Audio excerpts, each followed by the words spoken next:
Bien-aimé, nous venons par ce message t'encourager à vivre ta vie dans le Seigneur, loin de toute forme de violence. Bien-aimé, bien que tu le saches déjà, nous aimerions te rappeler que le Seigneur est la violence, et il n'agrée point ceux qui s'y adonnent, comme le montre Psaume 11, verset 5. L'Éternel sonde le juste et le méchant, et son âme est celui qui aime la violence.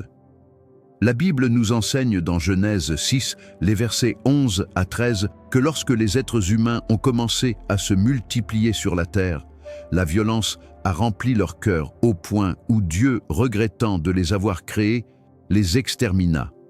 Mais Noé trouva grâce devant l'Éternel. Nous avons observé et constaté ici-bas qu'il y a une réintroduction de la même violence qui poussa Dieu auparavant à détruire les hommes. La violence est la nature de l'adversaire de nos âmes. Le diable, celui qui s'y adonne, montre qu'il n'est pas fils ou fille de Dieu. Devant l'Éternel, un homme violent est un homme cruel, dont les penchants du cœur le portent de façon constante et radicale vers le mal. Celui qui est violent est toujours colérique, rancunier et prompt à se venger pour un quelconque tort qui lui est fait. C'est ce que la Bible nous montre au travers de l'exemple des fils de Jacob qui ont détruit un peuple entier parce que leur sœur avait été déshonorée. On peut lire cette histoire dans Genèse 34. Et à cause de cette violence, Siméon et Lévi n'ont pas hérité de leur père la bénédiction comme le montre Genèse 49, les versets 5 à 7. Siméon et Lévi sont frères. Leurs glaives sont des instruments de violence.